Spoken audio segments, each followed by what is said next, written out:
كلما ناديت يا ربي قال يا عبدي أنا الله. في ربيع كرم الله وأتى الناصر من الله. في ربيع كرم الله وأتى الناصر من الله. في ربيع كرم الله وأتى الناصر من الله. في ربيع كرم الله وأتى الناصر من الله. يا له شهر عظيم وكريم كرم الله. بسم الله الحمد لله والصلاة والسلام على رسول الله وعلى آله وصحبه من والاه. Donc comme m'a dit notre frère Khalid, Inch'Allah, je vais vous parler, brièvement, on ne va pas rester très longtemps parce que c'est la fin, tout le monde doit être un petit peu fatigué, lassé peut-être d'écouter énormément d'interventions, etc. Donc j'espère que vous ne serez pas très lassé de m'écouter. Donc Inch'Allah, on va parler juste un petit peu, une petite introduction sur la sunna du prophète sallallahu alayhi wa sallam. Parce qu'effectivement, tout le monde sait que la sunna du prophète sallallahu alayhi wa sallam fait partie des sources législatives pour connaître les règles de l'islam. La première source étant le Coran, et juste après, il y a la sunna du prophète sallallahu alayhi wa sallam. Donc ceci, tous les musulmans sont d'accord, c'est une vérité incontestée et incontestable. Par contre, le problème, c'est comment approcher cette source. Donc tout le monde se réfère à la sunna, tout le monde se réclame de la sunna. Tout le monde dit qu'il faut suivre la sunna. Certains vont même aller plus loin en disant que je suis peut-être plus conforme à la sunna que toi. Alors que finalement, la chose par rapport à la sunna, c'est pas très clair. Tout le monde admet qu'on doit se référer à la sunna du prophète sallallahu alayhi wa sallam, mais comment comprendre cette source? Là intervient le problème dans la pensée. Donc le problème par rapport à la sunna du prophète sallallahu alayhi wa sallam, ce n'est pas le fait de l'admettre comme source, mais comment l'appréhender comme source et comment la comprendre. Parce que là, effectivement, des fois, lorsqu'on n'a pas les outils de compréhension de la sunna, en commençant même par la définition, c'est quoi la sunna?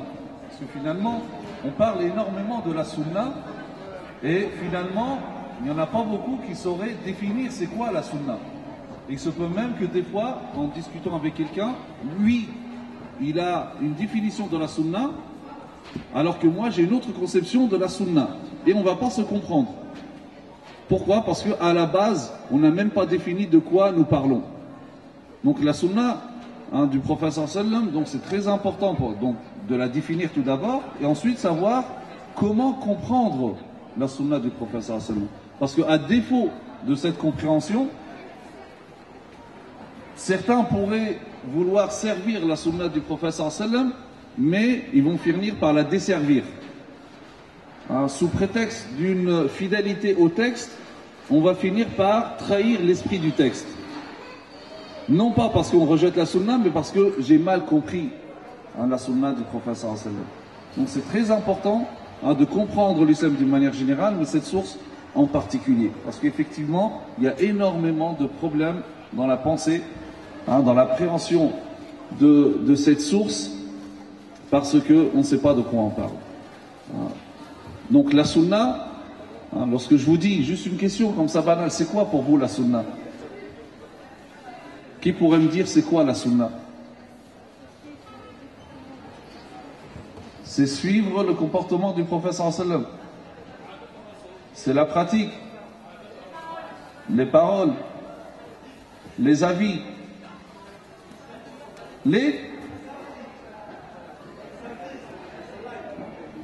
sa life, voilà, sa vie. C'est tout cela la sunna, mais tout ça c'est pas précis. C'est pas précis. Son mode de vie, oui, il n'y a pas que ça. Et les obligations, ça rentre dedans ou pas? Donc tu vois, lorsqu'on dit recommandation, donc regardez, juste pour vous dire que finalement, on parle, parce qu'en fait, lorsque un mot est tellement répété, il intervient toujours dans les discours, on croit qu'il est devenu clair. Comme dans les médias finalement. Le mot islamiste, on entend parler du mot islamiste. Chacun d'entre nous croit comprendre c'est quoi un islamiste. N'importe, musulman ou non musulman. Parce qu'il y a un matraquage médiatique, alors que finalement, jamais on a entendu une définition. C'est quoi finalement un islamiste? Donc, le fait qu'un mot se répète beaucoup, intervient d'une manière fréquente dans les discours, ça ne veut pas dire qu'il est devenu clair. Et la sunna, c'est pareil.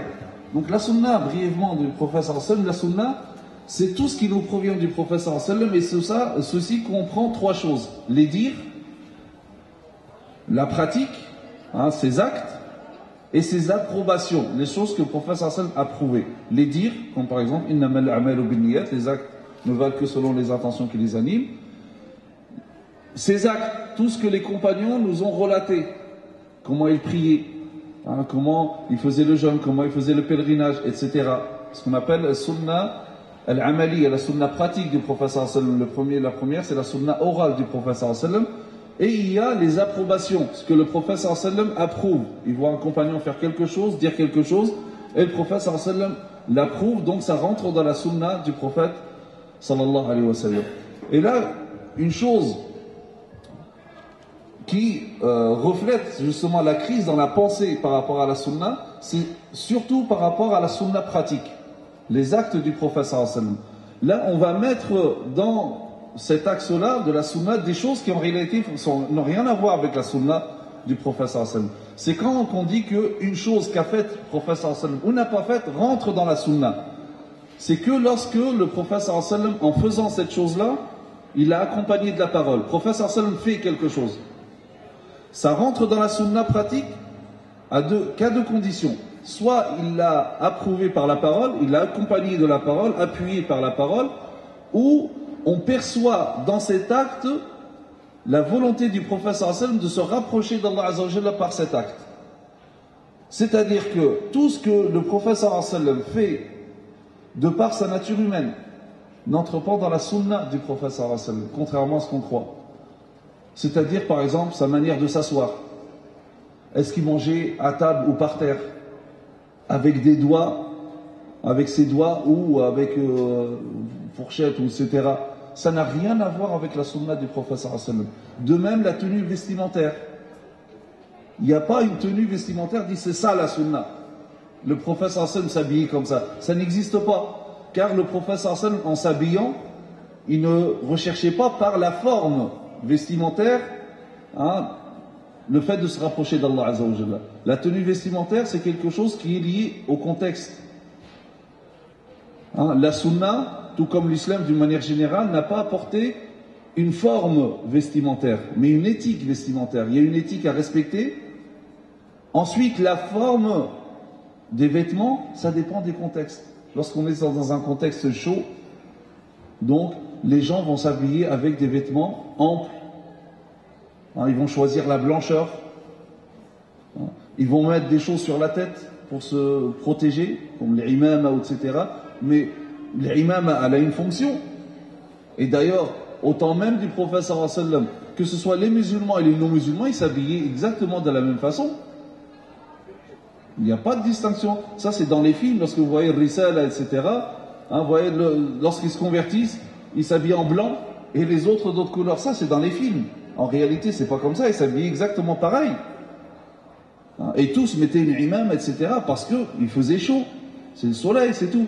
Et lorsqu'on est dans un environnement plus froid, là, les gens choisissent des vêtements un petit peu plus proches du corps pour tenir chaud. Donc la sunna n'a aucun rapport avec la forme vestimentaire. Elle apporte une éthique. Malheureusement, de nos jours, donc on pense, dit tel ou tel vêtement, c'est la sunna du prophète sallallahu alayhi wa sallam. Non, même les premiers musulmans avec le prophète sallallahu alayhi wa sallam ne s'habillaient pas de la même façon.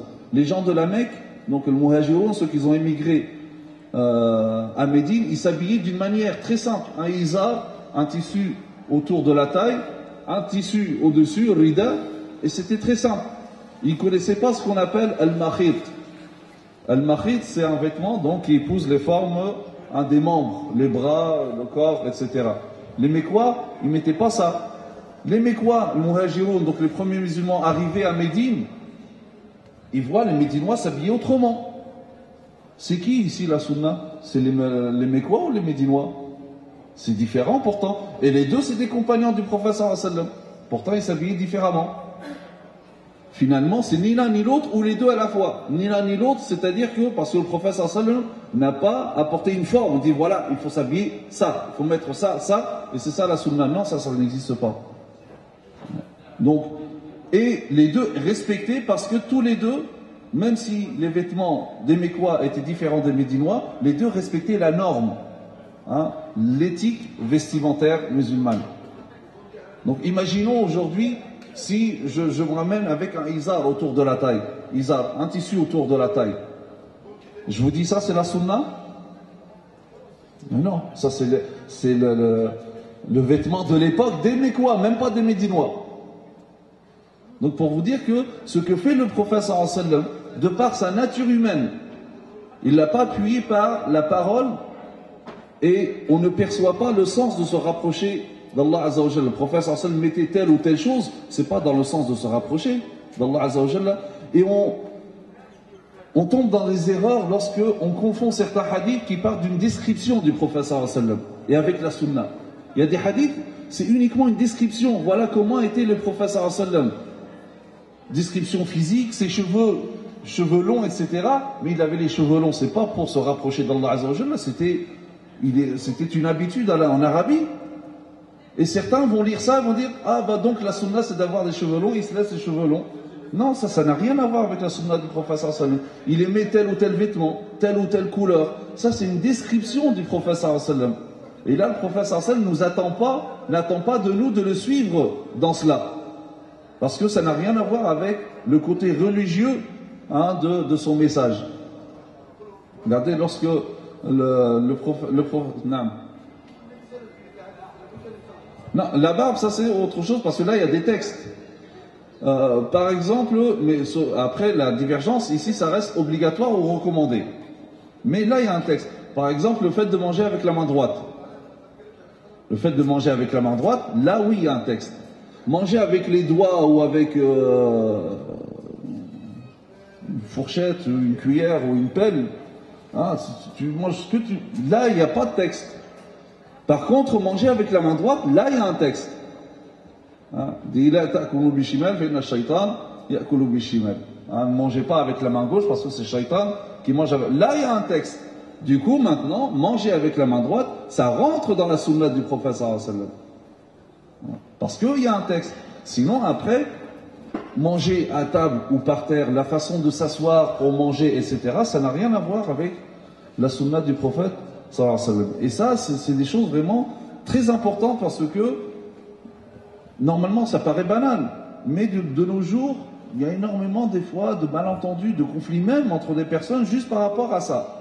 Est-ce que ma tenue, c'est ça la sunna ou pas? Non, la sunna c'est qamis, non, la sunna c'est jilbab, non, kada. Il n'y a ni qamis, ni jilbab, ni rien du tout. C'est une éthique vestimentaire. On respecte la norme, la forme, elle est liée au contexte et aux traditions, taqalid des gens. Ça n'a rien à voir avec la sunna du prophète sallallahu alayhi wa sallam. Donc ça c'est déjà très important pour approcher cette source. Parce que, comme je vous ai dit, tout le monde reconnaît la sunna, tout le monde dit, c'est même obligatoire de suivre la sunna du prophète sallallahu alayhi wa sallam. Mais encore faut-il être d'accord, qu'est-ce qu'on veut dire par la sunna du prophète sallallahu alayhi wa sallam? Parce que la sunna du prophète sallallahu alayhi wa sallam, le terme sunna veut dire aussi littéralement uniquement la voie. Tariq, qu'elle soit bonne ou mauvaise, et le prophète sallallahu alayhi wa sallam, des fois il utilise ce mot-là dans ce sens-là. Comme par exemple, celui qui se détourne de ma sunna ne fait pas partie des miens. Qu'est-ce qu'on comprend de ce hadith-là? Celui qui se détourne de ma sunna ne fait pas partie des miens.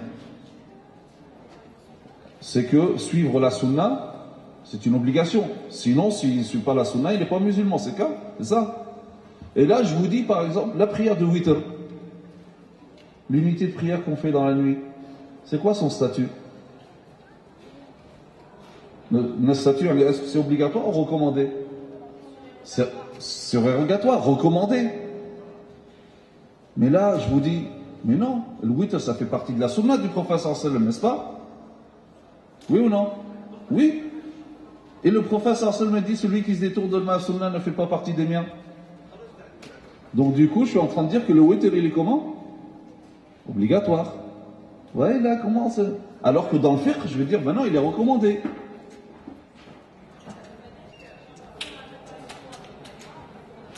Et si je ne la fais pas du tout, c'est grave? Dans le fiqh, c'est pas comme ça en tout cas. Oui, mais ne pas faire une recommandation, c'est l'homme qui est venu voir le prophète sallallahu alayhi wa sallam lui dit, qu'est-ce que je dois faire comme prière? Il a cité les 5 prières, le jeûne, mois de Ramadan, le zakat, kada. Et à la fin, il lui dit, ô prophète, je m'engage à ne faire que ça et je ne ferai rien d'autre. Le prophète sallallahu alayhi wa sallam dit, celui-là, il ira au paradis s'il est sincère. 5 prières, il se contente que de ça. Ici, le problème, il est où? C'est par rapport à la définition. C'est pour ça que je vous dis, la définition, on parle de quoi? C'est quoi la sunna?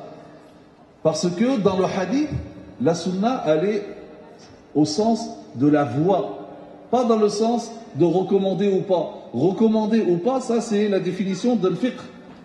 Là, on est dans un autre registre, c'est-à-dire celui qui se détourne de ma voie, qui est l'islam.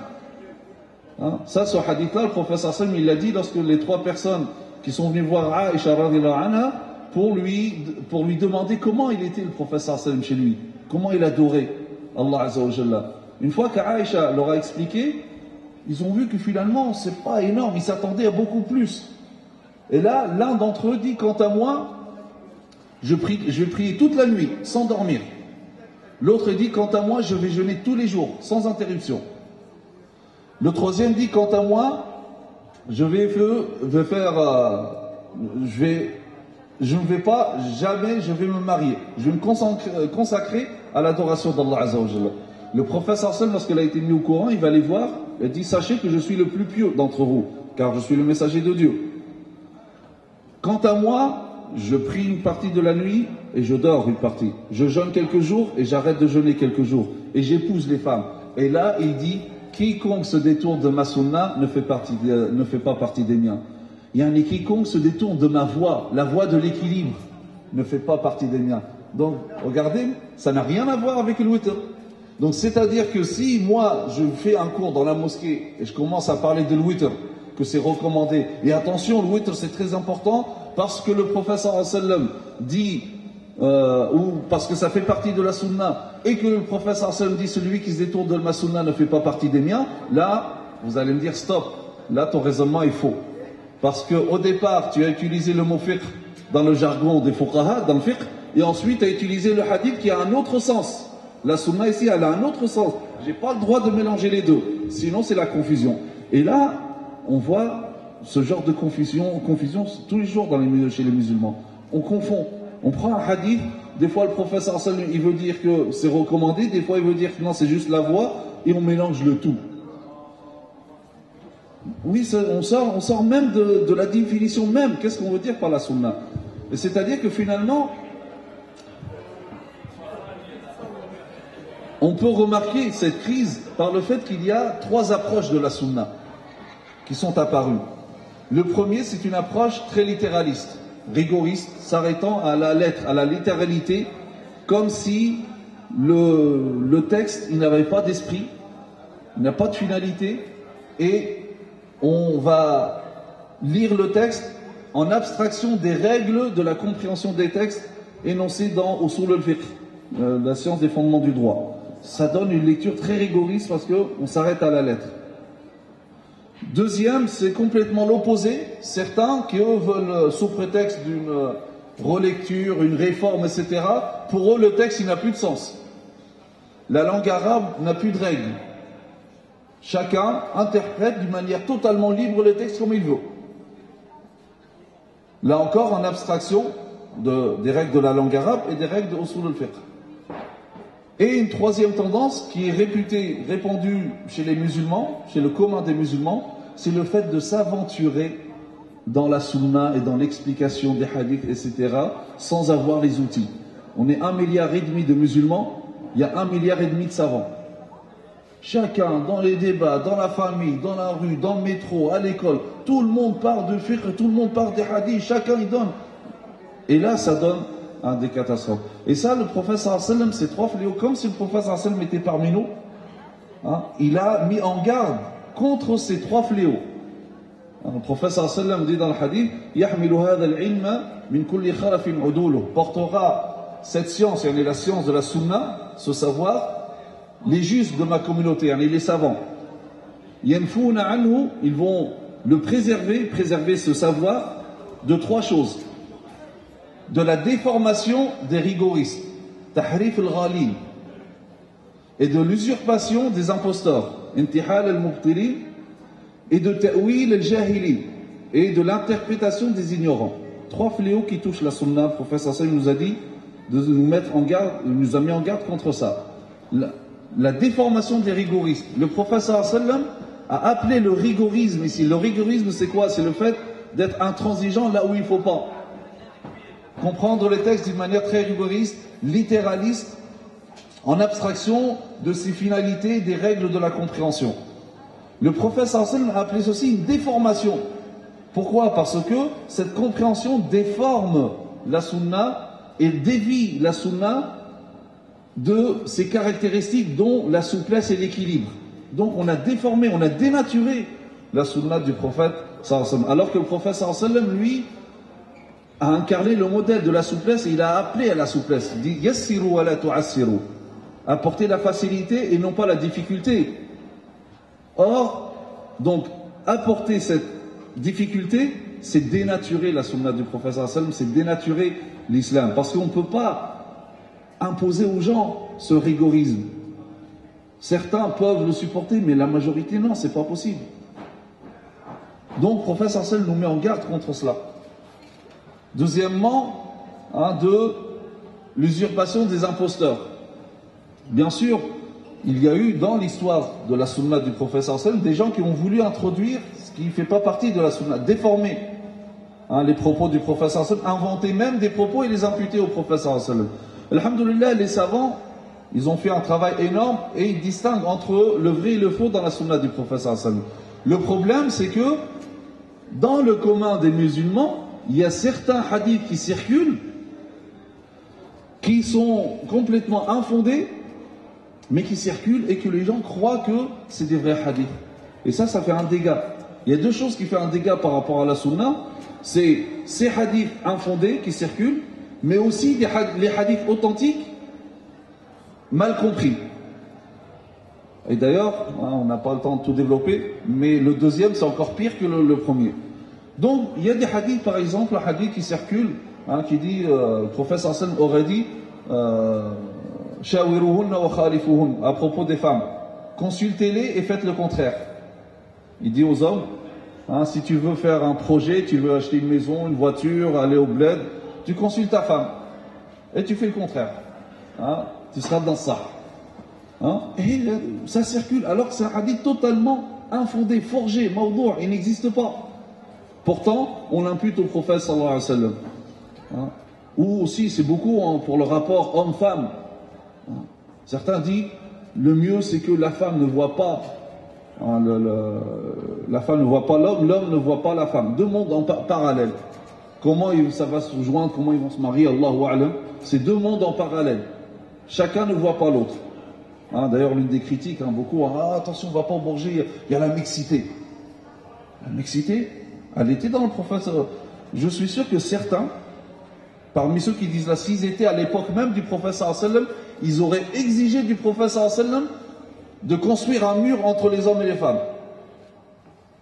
Ils auraient exclu Nusayba bint Ka'b et une autre femme qui sont venues prêter allégeance au prophète sallallahu alayhi wa sallam dans Bay'atul Aqaba.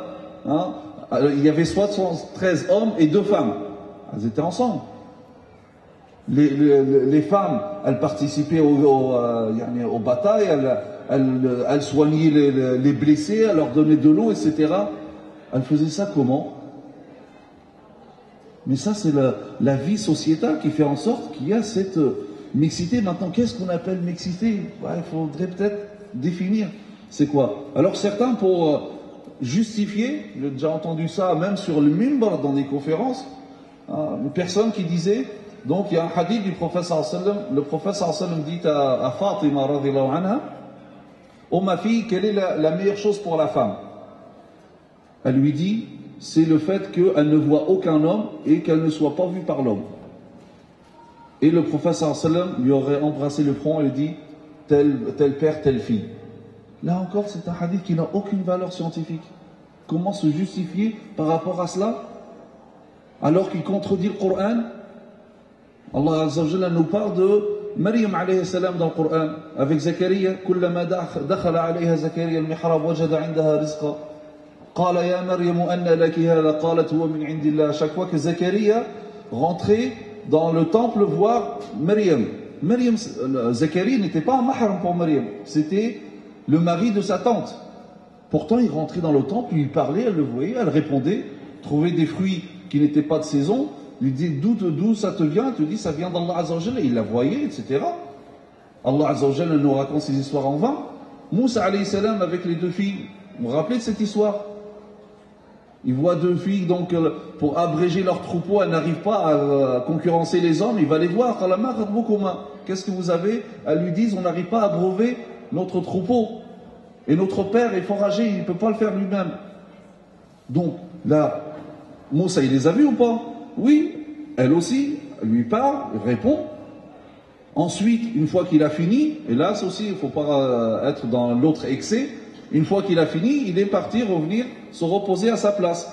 Là, c'était pas, oui, alors, donc, tu t'appelles comment? C'est quoi ton mail, ton numéro de téléphone, etc. Non, c'est aussi, il y a des règles à respecter.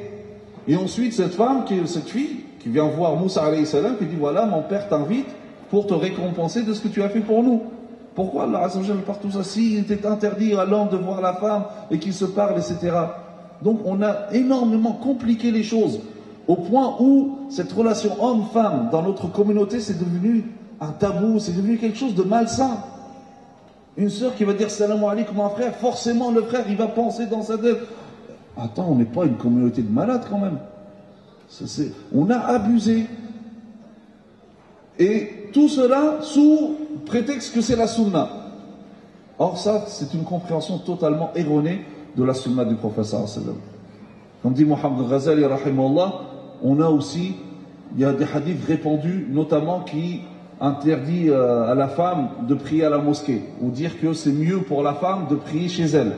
Et non pas chez elle, mais même dans le coin le plus retranché de chez elle. C'est-à-dire qu'il ne faut pas voir la femme prier. La femme, on la voit partout. À Carrefour, au champ, au marché, etc. À la mosquée, non, il ne faut pas la voir. Il faut qu'elle prie chez elle. Mohammed, sous prétexte, il y a un hadith rapporté par Ibn Khuzayma et d'autres. Ibn Hazm, rahimallah, l'Andalou, rejette ce hadith-là. Parce qu'il dit que c'est un hadith, un hadith singulier, et il contredit la sunna notoire, pratique du prophète sallallahu alayhi wa sallam. Parce que qu'est-ce qu'on lit dans la sunna notoire, mutawatira, qu'est-ce qu'on lit dans la sunna notoire du prophète sallallahu alayhi wa sallam? Que ses épouses, les femmes au temps du prophète sallallahu alayhi wa sallam, allaient à la mosquée pendant toutes les prières, de Subh jusqu'à l'Isha, pendant les 10 ans que le prophète sallallahu alayhi wa sallam est resté à Médine depuis la construction de la mosquée. Comment expliquer ça alors? Il n'y a pas une contradiction? Pourquoi le prophète ne leur a pas rappelé cela? Pourquoi les épouses, Aïcha radhiyallahu anha qui allaient, pourquoi Aïcha aurait laissé ce qu'il y a de meilleur pour quelque chose de moins bien? Et le prophète sallallahu alayhi wa sallam serait-il sur ça? Donc Ibn Hazm rejette ce genre de hadith. Il dit lorsqu'on parle des 27 degrés, il dit non, attention, ça c'est pour les hommes, pour salat al-jama'a, mais la femme, la prière chez elle est meilleure. Non, Ibn Hazm dit non, c'est faux. Et Mohammed Ghazali dit également la même chose. On sort aussi une sorte de hadith que peut-être que vous avez déjà entendu. Hein, c'est l'histoire de cette femme dont son mari est en voyage, son père tombe malade. Elle demande l'autorisation au prophète sallallahu alayhi wa sallam pour aller lui rendre visite. Son père est malade. Il lui dit non, ton mari t'a pas donné l'autorisation, donc tu n'as pas le droit de sortir. La santé de son père se dégrade. Non, tu vois, il est mort, elle ne sort toujours pas. Et le prophète sallallahu alayhi wa sallam aurait dit à la fin, Allah azza wa jalla a pardonné au père pour l'obéissance de cette femme envers son mari. Vous avez entendu ce genre de hadith? C'est un hadith totalement forgé, il n'existe pas, il n'a aucune valeur. Pourtant, on le cite, etc. J'avais entendu comme ça quelqu'un sur le même en train de citer, et cette personne regrettait le temps où la femme ne sortait que pour 3 ou à 3 occasions. Première sortie du ventre de sa mère au monde. Première sortie, alhamdoulilah, on lui a permis cette sortie, c'est déjà pas mal. Hein? Deuxième sortie, de chez ses parents, chez son père, à son mari. Hein, chez son mari. Troisième sortie, de chez son mari, au cimetière, à la tombe. Hein, 3 sorties. D'où c'est sorti? Après, on a inventé des choses. La voix de la femme, c'est une awra. Faut pas que la femme s'exprime devant des hommes.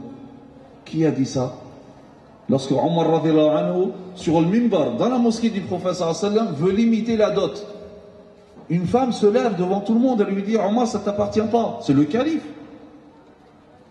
Allah azza wa jalla dit, وَإِنْ أَرَدْتُمْ اسْتِبْدَالَ زَوْجٍ مَكَانَ زَوْجٍ وَآتَيْتُمْ إِحْدَاهُنَّ قِنْطَارًا فَلَا تَأْخُذُوا مِنْهُ شَيْئًا. Lorsque une personne veut divorcer de sa femme alors qu'il lui a donné en dot un qintar. Qintar, c'est 1000 pièces d'or, c'est énorme. Il n'a pas le droit, il n'a le droit de reprendre rien du tout. Donc il lui dit, si Allah il part d'un qintar, de quel droit toi tu vas baisser? Omar, qu'est-ce qu'il lui dit? Oh femme, tais-toi, assis-toi, tu n'as pas le droit de parler. En plus devant les hommes, en plus on te voit. Il n'y avait aucune séparation du temps du prophète sallallahu alayhi wa sallam, ni du temps des compagnons. Non, qu'est-ce que dit Omar? Il lui dit, Omar a tort et cette femme a raison. On a besoin de revenir justement, quand on parle ici d'une compréhension authentique, justement on a besoin de revenir au modèle, mais authentique, dans la vie du prophète sallallahu alayhi wa sallam. Parce que ce qu'on imagine et ce qu'on lui attribue faussement. Donc ça c'est les choses répandues comme ça. Pour finir, pour ne pas être long, et l'interprétation des ignorants. Donc on dit, le prophète sallallahu alayhi wa sallam nous met en garde contre 3 fléaux. Déformation des rigoristes, l'usurpation des imposteurs, on en a parlé, et l'interprétation des ignorants. Interprétation des ignorants, ça regroupe deux courants, si on veut dire.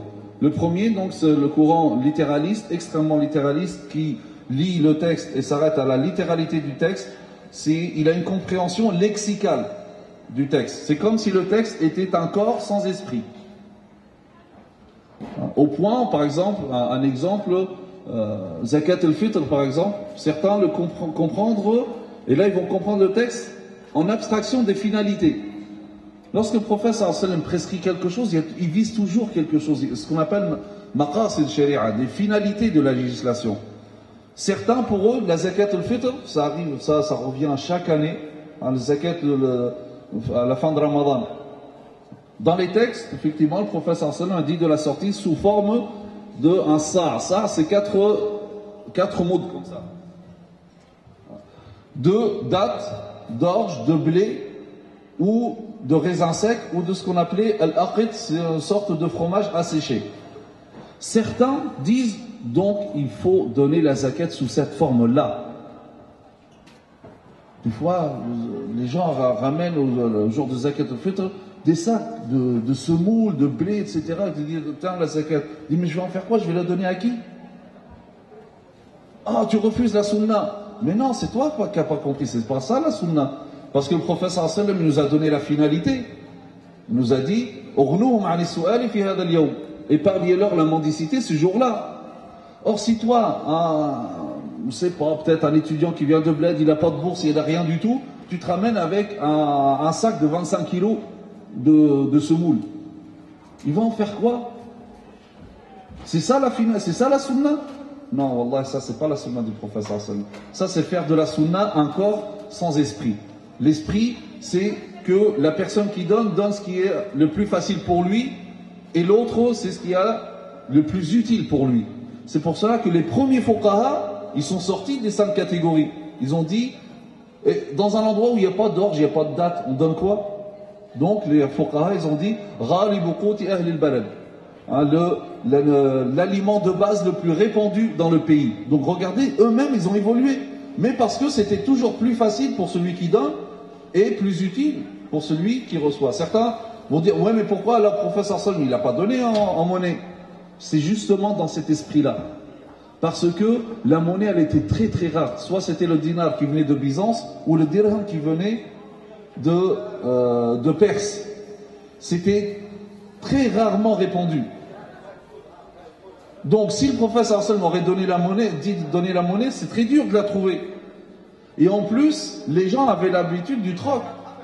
Donc c'était facile pour celui qui donne et celui qui est utile pour celui qui reçoit. Et autre chose aussi, si le professeur Sallam aurait déterminé la valeur de la zakat selon la monnaie, vous savez, la monnaie ça change la valeur. On n'aurait pas pu savoir de nos jours estimer la zakat. Or le fait qu'il a dit de la donner sous forme d'aliment, là on peut déterminer sa valeur. Donc c'est ça la sunna du professeur. Il y a un esprit. Donc ça ne sert à rien d'être ici littéraliste au point ici de figer la sunna du professeur sallam. Là, elle ne sert plus à rien. Non, ça c'est pas la sunna, c'est une mauvaise compréhension de la sunna du professeur sallam. L'autre tendance, c'est complètement contraire, qui eux, sous prétexte de relire, là, il faut une relecture des sources, il faut même changer les sources, etc. Eux, alors là, pour eux, il n'y a plus de règles de compréhension. L'arabe n'a plus de règles. Il n'y a plus de usul fiqh. Même usul fiqh, il faut tout refaire. Et pour eux, c'est juste une interprétation libre des textes. Sous prétexte de ijtihad. Ce mot-là, maintenant, ça devient à la mode. Chacun, il fait sa sauce, il dit ça, c'est un ijtihad. Non, ijtihad, ça a des règles bien précises. C'est pas n'importe qui fait l'ijtihad. L'ijtihad n'a jamais été l'interprétation libre des textes. Et donc ces personnes-là, ils ont fini par perdre même leur identité. Et le but, c'est de vider l'islam de son contenu et de faire perdre à l'islam sa substance et son âme. Donc certains ont dit non, donc l'islam c'est juste une confession personnelle, ça n'a rien à voir avec le fait de gérer la société, etc. Ça c'est du domaine du profane. On a voulu faire une photocopie conforme de l'islam, donc une photocopie conforme du christianisme. Alors qu'en islam, il n'y a aucune division entre le profane et le spirituel. Et donc certains, ils avancent même de hadith par rapport à cela. Alors, les hadiths, ils utilisent que pour justifier ce qu'ils veulent dire. Sinon, c'est pas une source. Et le hadith, vous savez, le hadith du prophète sallam à Médine, lorsqu'il voit des personnes en train de polliniser les dattiers, le prophète sallam, ce n'est pas un agriculteur. Les Mécois ne connaissent pas ça. Donc, le prophète sallam leur dit, je pense, même si vous ne le faites pas, les dattes ça ne va pas empêcher les dattes de sortir. Les Médinois, ils croyaient que là, le prophète sallam a parlé en tant que prophète, donc ils ont arrêté. La collecte était catastrophique. Là, ils ont été voir le prophète sallam. Le prophète, il nous a dit de ne pas le faire. La récolte, elle est catastrophique. Et là, il leur dit, mais moi, je ne suis pas agriculteur. Vous êtes plus spécialiste dans votre domaine que moi. Certains, ils ont pris ce hadith-là, dit, voilà, vous êtes plus savant par rapport à votre monde que moi. Donc, le prophète sallam n'a rien à voir avec ce monde-là, et l'islam n'a rien à voir avec le profane. Non, il faut remettre la chose dans son contexte. Le prophète sallam parlait par rapport à cela uniquement. C'est pas le fait que l'islam n'a rien à voir avec le profane. Donc c'est pour dire, tous ces exemples-là, pour dire que effectivement, la sunna c'est une source, et ça tout le monde est d'accord. Par contre, le grand problème c'est appréhender cette source et comprendre cette source. Et le prophète sallam donc nous met en garde contre ces trois fléaux. Donc il faut préserver notre compréhension de la sunna, de ces trois fléaux-là. Et c'est le but pour lequel donc le livre La Sunna d'emploi a été écrit, c'est dans ce sens-là. Barakallahu fikum pour votre présence, votre attention. Je sais que c'est dur, c'est à la fin. Barakallahu fikum wa subhanakallahu bihamdik nashhadu an la ilaha illa anta nastaghfiruka wa natubu ilayk wa sallallahu ala sayyidina Muhammad wa ala alihi wa sahbihi wa sallam tasliman kathira. Allah